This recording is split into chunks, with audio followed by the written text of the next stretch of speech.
বৌদিকে আইনের বই গিফট করো। বৌদি আইন খুব ভালোবাসে, দেখো না সবসময় এই দ্বারা সেই দ্বারা করতে থাকে। তুমি আইনের বই গিফট করো, বৌদি খুব খুশি হবে। এই জন্য তোর জীবনে প্রেম হয় না। এত ফালতু কথা না বলে দয়া করে আমাকে একটু বুদ্ধিটা দে।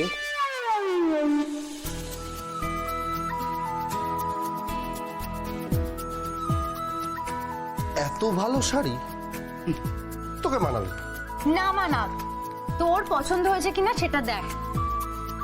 আমার জন্য? ওস্তাদ স্যুট হোক বা শাড়ি, একদম চুপ।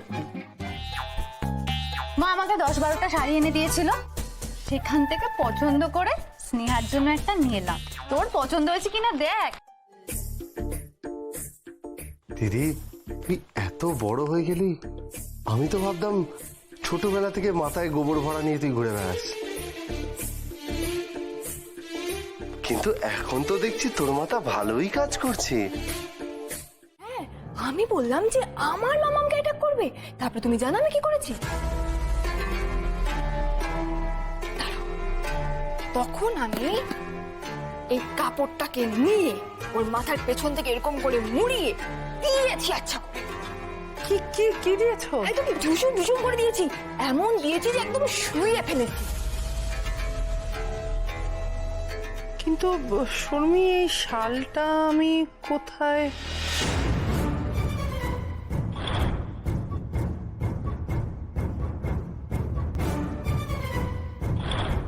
ও, এটা তো সীতার চরিত্রে অভিনয় করেছিল যে মেয়েটি, তাকে আমি নিজে হাতে পরিয়ে দিয়েছিলাম। ওই তো তোমাকে বাঁচিয়েছিল দুর্গাবতী ম্যাডাম, কিন্তু তুমি জানবে যে আমি বাঁচিয়েছিলাম। কিন্তু শর্মি এই শালটা তুমি পেলে কোত্থেকে?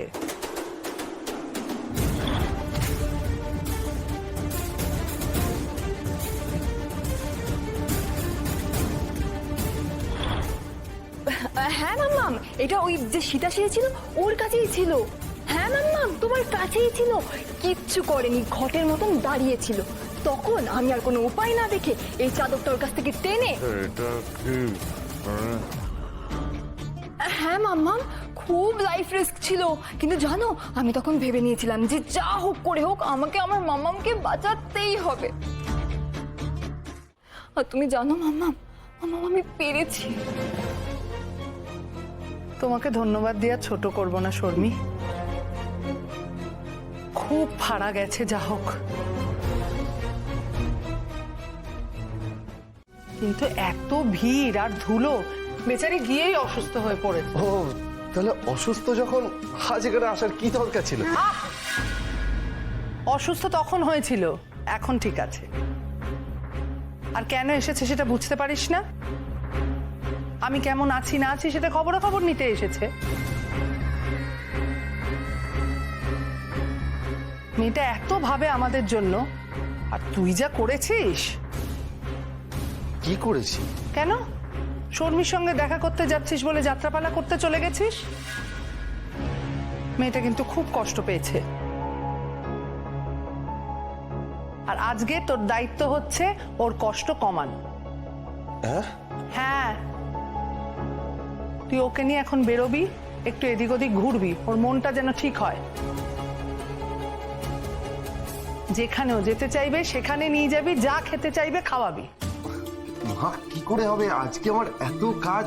আজ রাজা, আমাকে কাজের কথা শোনাস না, কাজ যাই থাক, সম্পর্ক আগে। মা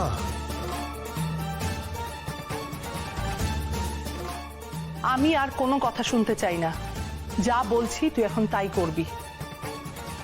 আমি দেখতে পাচ্ছি তুই শর্মিকে একটু সময় দিচ্ছিস না। যাও তো শর্মি, তোমরা দুজন মিলে একটু ঘুরে এসো। আই এম সো এক্সাইটেড মা, আজকে আমি আর তুমি সারাটা দিন একসঙ্গে ঘুরবো, খাবো। তোমার মা। আচ্ছা রাজা, তুমি জানো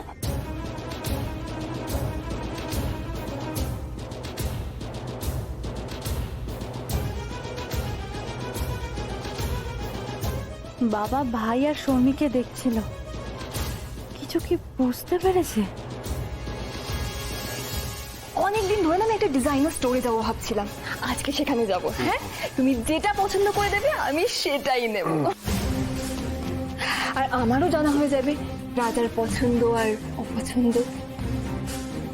আমার রাজার পছন্দ একদম সেরা, সেই জন্যই তো ও তোমাকে একবারে পছন্দ করেছে। আচ্ছা, তোরা এবার বেরো, আর ফেরার সময় শর্মিকে ছেড়ে দিবি। ছেড়ে তো দিতেই চাই মা। কি বললি? না না, কিছু না কিছু না। এটা আবার বলার কথা নাকি? আমি তোকে ছেড়েই দেবো। হ্যাঁ, আসি। হ্যাঁ, ঠিক আছে, যাও এবার বেরো। এই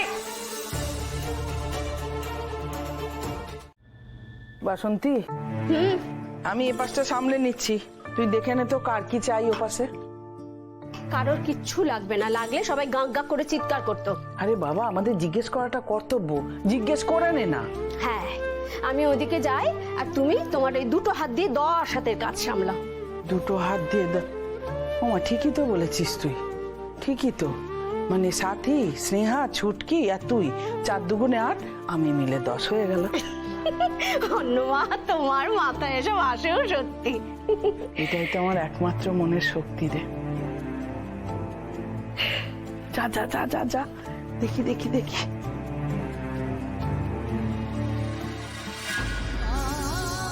তাড়াতাড়ি ভাতটা বসিয়ে দিয়ে ও বাড়ি থেকে একবার ঘুরে আসি, টাকার ব্যাপারটা মিটিয়ে দিতে পারলেই বাঁচি। এদিকটা বাসন্তী ঠিক সামলে নেবে। যাই।